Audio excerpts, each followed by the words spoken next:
I'll tell you right now that 8 hours is not enough for some people. All right, for some people. For some people it's 6. For some people it's 7. For some people it's 9. It depends, man. It's the answer that nobody wants to hear. Yeah. Some of the best data shows that having a little bit of carbohydrates for your evening meal, for your dinner. So I'm not saying like eat a chocodile and then go to bed. I'm saying like, you know, if you have dinner at 7, 8 o'clock, having a little whack of carbohydrates, it helps to produce serotonin. What are the best carbohydrates? Like sweet potato? You just mentioned it, sweet potato. Cauliflower. I mean, you know, vegetables are carbohydrate dominant foods, but you know, some a little bit denser, you know, so we could say sweet potatoes, there's quinoa. When we get into these things, everybody's different. Everyone's different. Okay, we could Might do a be whole show grain-free, talking it on might be this. the- You know, there's like saponins in, you know, the quinoa that might be trouble for some Right, people. right.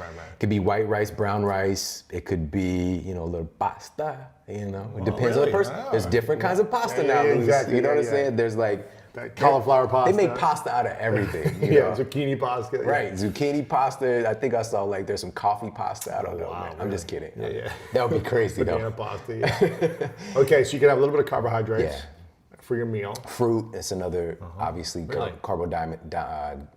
dominant category of foods. So what will that do for you? by So having that? this causes a boost in serotonin when we have a little bit of carbohydrates. And so I know there's a big keto movement, which again is a wonderful framework. I use all these different frameworks in my nutrition practice as a consultant and as a nutritionist for, again, you know, almost 20 years now I've been in this field. But and I would base it on what the person needed, right? And it's always dependent on you and where you are right now, which might change. And so when we're getting in the conversation about keto, you can even have a certain percentage of carbohydrates on a keto. You might even just reserve those for your evening meal. Really? Right? And so beans could be another one, you know, depending on your digestion, how the beans are prepared. And so with that said, so serotonin, here's what's so cool about it. Serotonin is a precursor to making melatonin, right? So your body produces this kind of glorified sleep hormone. But man, when we talked earlier about how our body is lined up with nature and how our body is secreting hormones on a pattern or cycles, melatonin is arguably the biggest controller of your body's metabolic or circadian rhythm, your circadian clock that's determining when you're producing all your hormones. Melatonin is not just about sleep, it's about regulating your whole body. That's why there's so many supplements coming out, melatonin supplements that are doing so well, right? Yeah, but you gotta be careful. Like that's straight up hormone therapy. You know what I mean? It's such a big regulator and controller.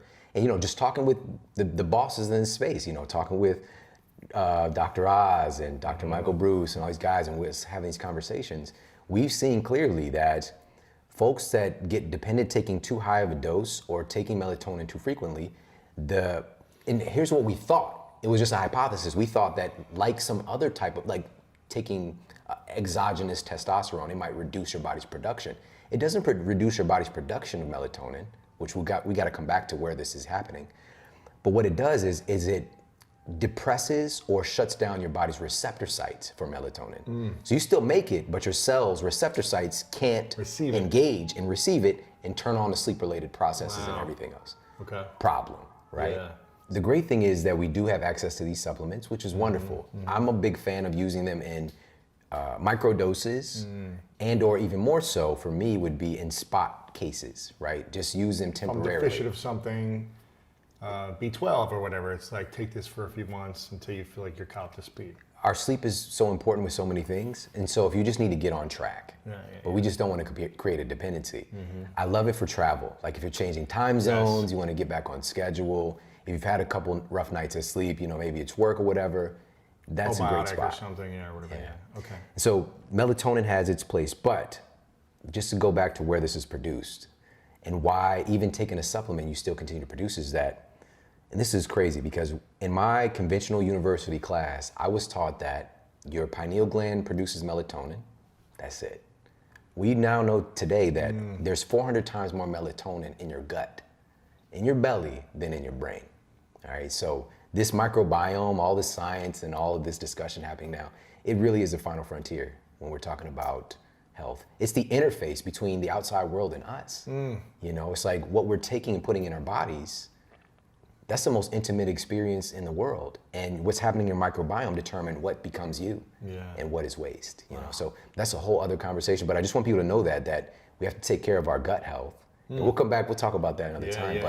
So melatonin is tied to all these things. But with serotonin, with getting that little hit of carbohydrates can be helpful for producing serotonin and melatonin in the evening. Now, there was a study that was conducted and they found that when folks who were overweight ate close to bedtime, they had a greater secretion of cortisol. All right, so upwards of like over 50% greater cortisol secretion.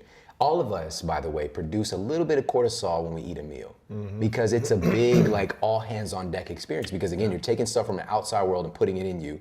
Your body got to make sure that you're safe. It's got to simulate it. It's got to, check it all, make sure it doesn't throw it up everything. Like it's so much that happens. But if the folks who were overweight in the study, who consumed right before bed, had like over 50% higher secretion of cortisol. And the problem with that is that cortisol is kind of like the antithesis or like has an inverse relationship with melatonin. So if cortisol is high, melatonin gets So you're not tanked. sleeping well if you're eating right before bed. Yeah. If you're overweight, obese, there's a higher propensity, and this is why there's some efficacy behind the statement of don't eat before bed. I don't like that statement as a blanket statement across the board. I don't. However, I do like to, looking at the research, it's saying, so just to be a little bit more mindful of that. But the problem is like, number one, if you want to have something, have something. Yeah. It's more stressful trying not to have a snack if you want a snack. But also part of the reason we might want to have a snack, at 12 o'clock at night is because we're up, Netflix and chilling, you know what I mean? You should be asleep, buddy, right? You should be asleep. So that's part of it, is just our practices and our culture around food and us not getting the nutrition we need. But it's our culture around food. And so it goes back to like, you need to be sleeping. A sleepy brain is a hungry brain. Really? Right? A sleepy brain is a hungry brain. So if you're tired, you're hungry? Absolutely. I call it tungry. You got hangry and tungry. I think that just happened. Yes. An angry brain is a hungry brain too, right? Yeah, absolutely. Absolutely. So why is that? Why is a sleepy brain hungry for food? Oh man, this is so crazy. Listen to this. So there was a study that was conducted and they found that eating a meal, I'm sorry, let me get a drink. Yeah, you're good. So sorry. Getting a little cotton mouth. Okay. So there was a study that was conducted and it was crazy in what happens with the brain and your nutrition and glucose reaching the brain when you're sleepy. And so across the board, even though we can use ketones for processes in the brain, we all know this, but there are certain parts of your brain that can only run on glucose. And so what the study found was that when folks were sleep deprived just one night, all right, so one night of total sleep deprivation was used in the study. So that's basically if we stayed up for 24 hours from now until the same time tomorrow, they found that there was a 12% reduction in glucose reaching the brain. All right, so this is literally your brain is starting to starve. And what happens when that happens, when we go back to that evolutionary perspective, it's danger, right? All hands on deck, cortisol response, adrenaline response. It is a dangerous situation. Yeah. And they found specifically 14% of that carbohydrate reduction or glucose reduction reaching your brain cells was from the prefrontal cortex.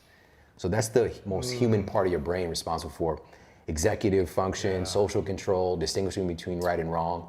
So your ability to even choose whether or not to eat a food is dramatically reduced because your brain is like starving. If you've ever had ice cream, if you've ever had cookies, if you've ever had a candy bar, your brain knows, hardwiring, I can get a dense source of glucose to shoot it back to my brain because I need it. Yeah. And so that's when we get into a battle of our biology versus our willpower. Your willpower is going to lose out eventually. It's true. Even for the toughest among us. You know what I'm saying? So, but why stack conditions against yourself? And we do that when we're sleep deprived. And so that's what I want people to know is that it's not, a lot of times these things aren't necessarily your fault when you're trying to battle it out and not eat a food. It's because our brains are usually, a tired brain is a hungry brain. Wow. So what would you say is the optimal evening routine or the one that you do? Yeah, that's a great question, man. Great question. It's evolved, you know what I mean? And that's what I want people to take away too, is that you can change. There's so much cool stuff that we can do today. Yeah. You got meditation, you got journaling, you got, Tai Chi, you know what I'm saying? There's all this stuff you could do, playing board games. There's that cool, have you played the Heads Up? Oh yeah, it's app, great. Right? It's great. So you've got all these cool things you could do to hang out with your friends, spend time with your significant other. How do we fit it all in? Well, you don't have to do everything, or you can do each thing in a micro way. But so for me, my current evening routine is, number one, just kind of the hallmark thing for me is giving myself some tech-free time before I go to bed, before I lay my head down. At least 30 minutes. Yeah. We all can do this.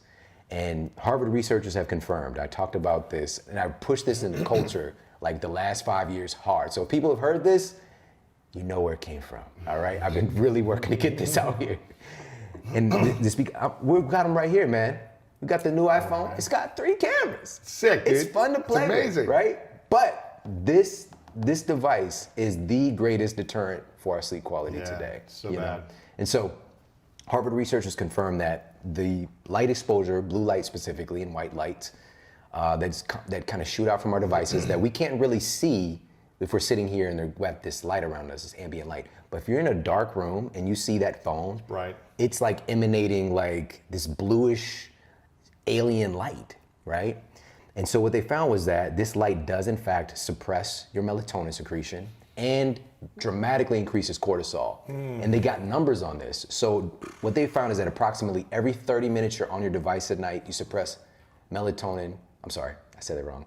Every hour you're on your device at night, you suppress melatonin for 30 minutes. Oh. All right? Every hour you're on your device, you suppress melatonin for 30 minutes. So if you're on your device 3 hours, melatonin suppressed for 90 minutes. Wow. Right? And so again, even though you might be unconscious and go to bed and you're not aware anymore, you're not going through your sleep cycles efficiently. So that's what it's really about, is optimizing our sleep cycles. Yeah. And we do that with the way we live our lives. And so just to go back on that point with me, just 30 minutes. At least, no phone. Yeah, at least. I ideally want to see more like 60 minutes, 60, if possible. 90. Yeah, I mean, then we're like, That's but like ninja we get level. into that place of like, what do I do though? You read a book, you hang out with your friends, you go to But bed. Some people just aren't trying to hear that, man. You know what I mean? So that's no phone and no TV. yeah. So no, you can't watch your show or your movie. You But can't. here's a couple of hacks, and I'm sure a put the lot of people know glasses this. on, You got the blue light blocking glasses. Yeah. You've got blue light blocking apps for your phone. Like it's built into the iPhone now. And folks who have an Android, they have like night shift. I'm sorry, what is it called? Twilight. Yeah. Is another thing. I believe that's what it's called. Okay. You So know, there's some things you can do.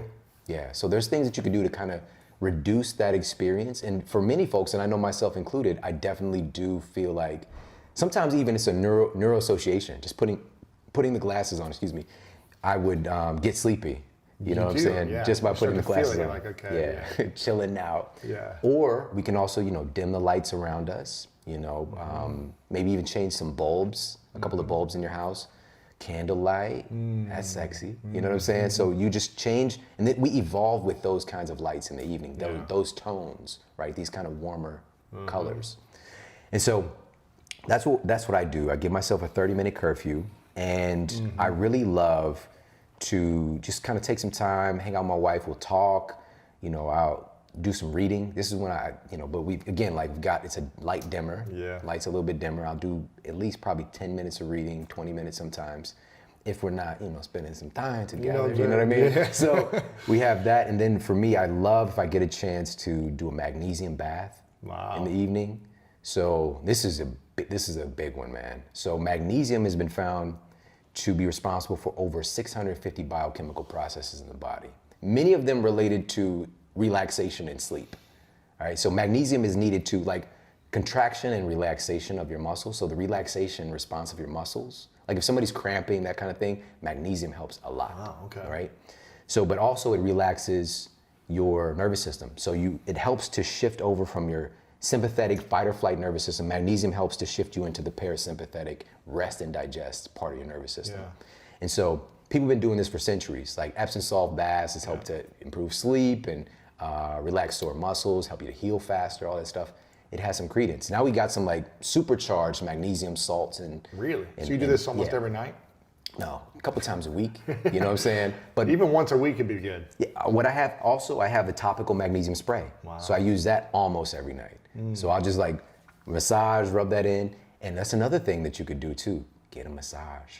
All right, if you can. Before sleep? From your significant other or self-massage. You know, there's even acupressure points. And I talk about this in Sleep Smarter because I'm very analytical in how I think. I'm like, you could like touch a point and, you know, but there is some evidence that this, you know, they did this in a clinic. I'm sorry, in a hospital. And so what they did was manipulate this acupressure point, and they saw higher levels of melatonin metabolites in their urine by manipulating this pressure point. So it's doing something with melatonin. Right. So, but with massage, you produce endorphins, serotonin, right? So this all helps with that relaxation response. I don't know anybody that's ever gotten a massage and like gotten up. It's like, I'm so ready to fight now.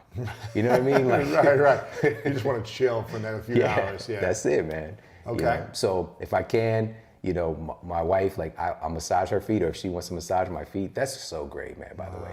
Or I got like a little tennis ball and I'll just like put that on the floor and rub that around on my feet, you know, the bottom of my feet. So there's another couple things. And so some of these things are not as consistent. Consistent things for me is screen curfew, reading, time with my wife, and magnesium. Those are my things. And no food at a certain time, probably, right? Yeah, I don't even think about it because I'm nourished and I don't have a hungry brain. So if I eat, you know, we finish eating at, you know, 7 or 8, whatever it is, like I feel good. Like I don't need to jam any food before bed. But the other thing I do as I'm walking into the bedroom is I turn the thermostat down. Make it cold. Yeah, and we've talked about this before. Yes. And so, 69. yeah. That's where I keep it at, man, every night. Yeah, It's yeah. so good. It is, you know, and goes back to that evolutionary process, evolutionary biology. We have a natural drop in our core body temperature at night, 1 to 2 degrees. Yeah. And what the theory is, because again, like a lot of stuff we don't know specifically why, but is that our body uses a lot of energy to try to keep our temperature up. So by bringing that down a little bit, more energy is being dispersed to do things like memory consolidation, like detoxification of your brain via the glymphatic system, like there's like a changing of the guard that happens in your gut microbiome. Like all this energy is needed to bring you back better, right? And so if your environment is too hot, no matter where you live on the planet, whether if it's like Chile or it's, Antarctica, it gets, well, that might not be a good example, but during the daytime and during the nighttime, the temperature is different. Yeah. The temperature goes down a little bit at night, no matter where you are. And so if you artificially keep it high, your body's gonna kind of be trying to fight to bring itself down. So help it a little bit.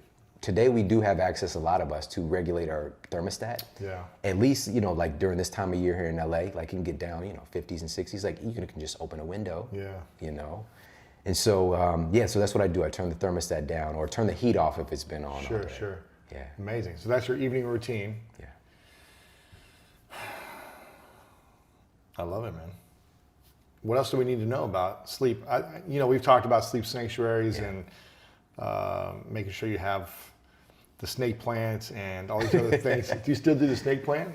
I have not we just moved, so I haven't gotten my whole thing optimized, sanctuary. except like we got some blackout curtains because when you came to my house, like we were out in the woods. Yeah, you know what I mean? Dark. It was dark. You don't need blackout. Right? You got. It was like, maybe a little moonlight, but that's our bodies, we evolved with that. That's a natural spectrum of light, and the lux is so much less than what's beaming out of your telephone or the sun.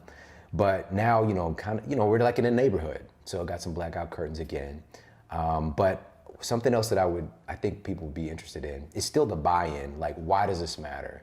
Why should I be looking at optimizing my sleep for 2020? Yes. Like this is a new decade. This could be the best decade of your life. But it's also with all these opportunities and work harder mentality and be more productive, you're going to get less sleep, less quality sleep if you have that mentality as well, right? If you're like, so many opportunities, it's a new decade, let's crush the decade. That type of thinking could make you hurtful in sleep, right? When you said crush, I immediately thought of Gary Vee. Of course. And he's like the guy everybody seems like, he's out there just dominating.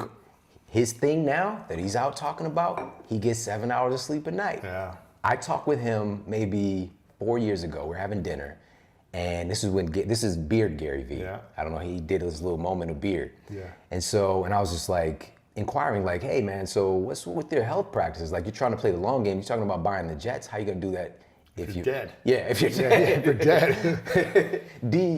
DEAD, dead.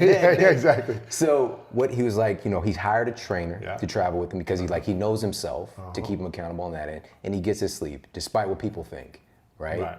And so just keep that in mind. The people that you're looking at, and the people that, even the ones that are saying, sleep is for suckers, I promise they're sleeping. I promise. They gotta be. You can't operate, and also they might not be sleeping enough, and they're not reaching their full potential. You know what I mean? So be very careful about that, because what you want to do, you don't want to just execute. You want to be the very best version of yourself to get up and execute. You can accomplish so much more when you feel well. I think I saw Steve Harvey talk about, he's mentioned something. I think he said sleep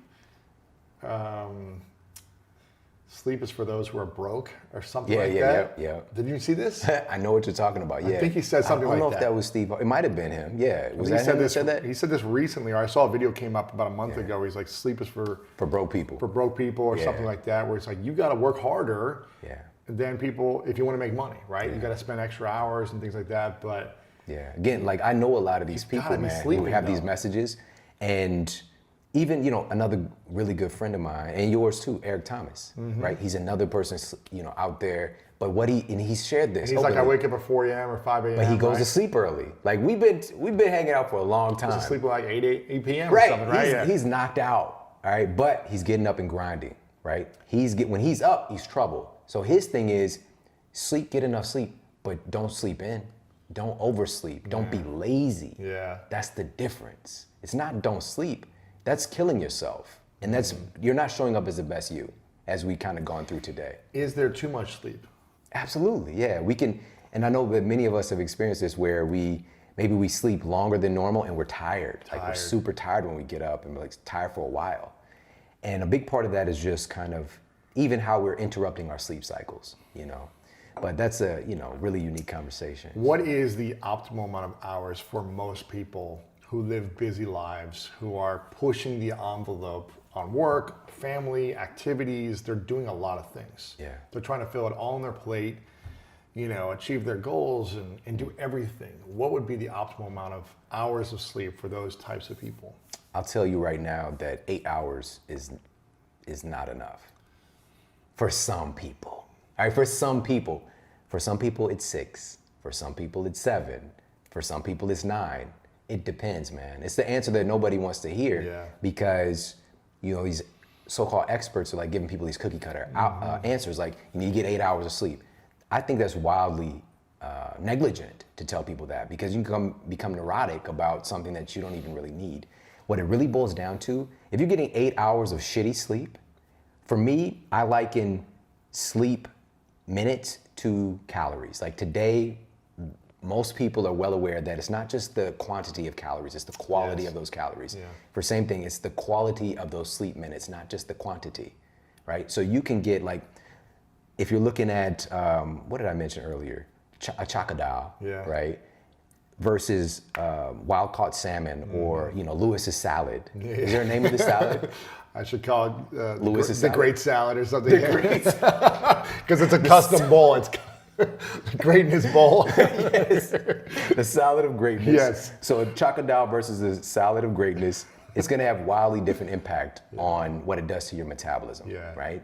And so the same thing with your sleep minutes. You can be getting like 8 hours of chocodile sleep because of your blue light exposure, because of you not tapping into thermal regulation, because you having issues with blood sugar regulation, and list goes on and on and on, some of the things we talked about. Or you can get an incredible optimized version of that sleep that only takes you 6.5 hours, where you're going through your sleep cycles efficiently and you're waking up feeling like a beast, right? The answer is it depends. The quality of your sleep and who you are and what you're doing right now. Yeah. Because there are times in your life when you've had to sleep more, right? Absolutely. If you're like, somebody's training for whatever, your body just needs a little bit more sleep. Maybe you're under a lot of stress, whatever the case might be, it's gonna change. Now we have to honor our bodies.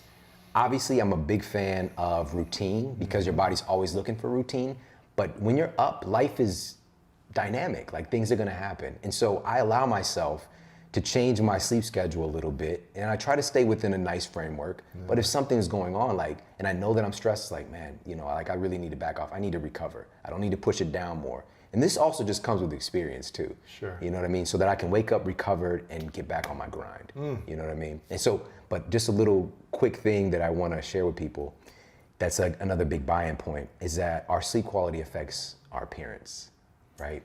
Specifically, you know, nobody's waking up like, you know what, I just want to be super ugly today. Like, as ugly as possible. You know what I mean? I want to scare children. You know what I mean? And there was this really cool study that was done recently. So this was just in 2017. And the Swedish researchers, and what they did was they had study participants take a picture after a full night of good sleep. And then they had them take a picture after sleep depriving them, where they're getting about 5 to 6 hours of sleep for 2 days. All right, so they sleep deprive them for 2 days, take their picture again. There's a mixture of pictures that these raters, the people who were rating all the people's beauty, and what they did was they looked at all the different pictures, and this is looking at what's happening in our brains, just again through evolutionary biology. When we see people, we get feedback. Yep. And what the scientists were wanting to do was to find out, does sleep deprivation cause a hesitance to want to be around somebody? Wow. All right. And so what the raters found was that when people were sleep deprived, they were deemed to be less attractive. They were deemed to be less healthy. And they also decided, like, I would be less interested in socializing with this person. Okay. Wow. Just in 2 days of sleep deprivation. And another study by Swedish researchers found that just 5 days of sleep deprivation, you know, just getting less than 6 hours of sleep, led to 45% increase in fine lines and wrinkles in the face. It aged you very quickly. But the good news is it reverses, not as quickly. It rebounds. Yeah. Wow. It's called beauty sleep.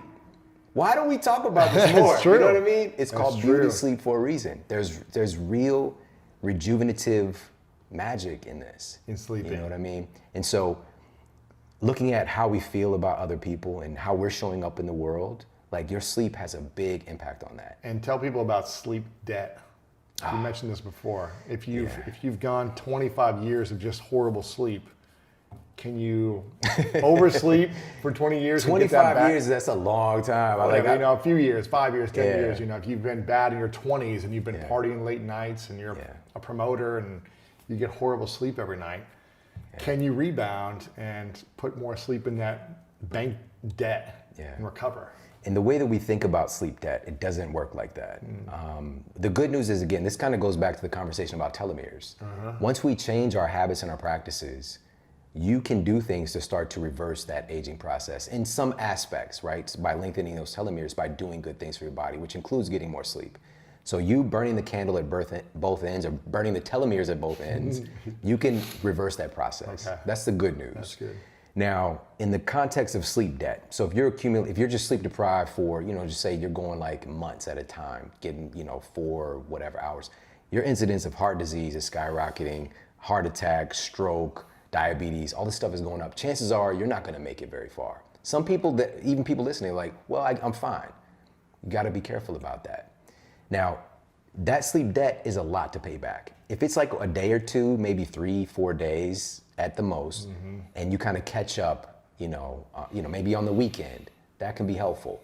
But it's still like you're not getting back as much as you're taking out, if that makes sense. So the best strategy is to get high quality, for the keywords, high quality sleep more consistently. And then if something happens where it throws you off, like, you go out, whatever, like you got an event for a couple of days, all good. But guess what? You're going to probably be pretty destroyed, and you're going to want to sleep more and recover. Yeah, of course. You know what I mean? But if you're constantly dipping into that bank account, you can't readily pay it back as much as we think. Got it, man. Dude, this is awesome stuff. And you cover a lot of this in your podcast, your book. Where can we find your podcast and listen to that? Yeah, I mean, they're listening to this amazing podcast. They'll find my show. It's called The Model Health Show. Yeah. And I think we started like maybe 6, 7, 8 months after you. Okay. And so I'm about to be 7 years end of January. Yeah. So you're like 6 years. We're coming up in 6 years. Yep. Wow. And so what we do is we create master classes on specific subjects. So whether it's obviously sleep wellness or metabolism, fat burning, natural treatments for things like depression and diabetes. And then I really strive to bring on the very best people in the world in their respective fields of health and wellness. And so we do master classes where it's solo episodes with me, and we bring on the best people in the world. And It's amazing, man. it's a really great time. Yeah, it's a great show. I love it. Thank you, It's man. really powerful because you break down all the research that you're finding, and you kind of share people with all the science and the proof of these things. Yeah. Which I think is powerful. You're not just sharing ideas or thoughts, you're really digging in. So, and you've got some other projects that you're not talking about right now, but we'll have you come back on sometime and talk about those things. Talk about everything, man. So we'll have to, now that you're here in town, we'll have you come back on more. Yeah. Let's share the three truths, because I don't know if people probably didn't hear you 4 years ago, all my new audience members. So I don't even know if I asked you this last I time. don't know, man. Maybe. I don't think so. So imagine it's your last day on earth, many years from now, and you've created everything you want to create. You've done all the research, the books, the podcast, whatever it is, you've done it all. Yeah. But for whatever reason, you got to take all of your work with you to the next world, heaven, wherever you go, right? Yeah. But you get to leave behind a piece of paper, and you can write down 3 things you know to be true about your whole life experience. Of all the lessons and truths that you know that you would want to share behind, what would you say are your 3 truths? Well, what's coming up for me, the first thing is that, this might sound a little but love wins. That's what's coming up for me. Yeah. Love wins. For me, over these years, man, I really believe that our relationships are the most impactful thing on our health, on our success in life, on our ability to, problem solve and to just be happy, our happiness quotient. It's our relationships. Sleep is amazing, but our relationships affect our sleep. You know what I'm it's saying? true. So I think it's just a huge governing force, and love wins, and finding ways to not try to win, but to love more. So that would be one. I hope that makes sense. Love wins. Number 2 would be, wow, this is tough, man. Is self-care. Yeah. Make sure that you're taking care of yourself, so that you can show up as the best version of yourself for the people that need you. There's a big culture today of, pushing yourself to the limit, sacrificing. This word sacrifice yourself so that you can do good for the people that you're trying to help, or even do good for the world. But the word sacrifice is from a root meaning to make sacred, right? And so if we're making sacred the craft of taking care of oneself so I can be the best version of myself, I don't really see it as a sacrifice. Like, if I'm getting to bed early, if I'm skipping out on the party a little bit early, it's not a sacrifice, it's a sacred practice for me, so that I can be the best me possible. So make sure that you're focusing on self-care as you move into the future. Yeah. So that would be number 2. And number 3 would be to laugh as much as possible and have fun. Be with people who make you laugh, cultivate humor. I came from a place where there was a lot of, it was crazy, man. Like, people from where I'm from, you can have, post-traumatic stress syndrome. You don't even realize it. The sirens, the gunshots, the violence. When you go outside, you don't know what's gonna happen. You know what I'm saying? It could be a nice day, everybody's out playing, shooting hoops on the crate, you know what I mean? Or, it can be a drive-by, and you got the drug dealer right next door. And, those are my idols, you know what I mean? And coming from that environment, and I think part of the reason that we made it out of those circumstances and did it somewhat gracefully is that we had laughter. We still had laughter in our household. Yeah. And, even though my family members that weren't necessarily the best role models, we still had laughter, and just being able to play, have fun. And so I think it's super important. And also, just as we move into this next decade, I think that laughter, humor, smiling, kindness, these are going to be the things that really help to bring us together. We got enough stuff bringing us apart, but if we stop taking ourselves so seriously and understand that we are just a cell in this incredible body that we call Earth, and our job is to be a light, and we have the ability to light up any room we go into. And I've just literally yesterday ran an experiment.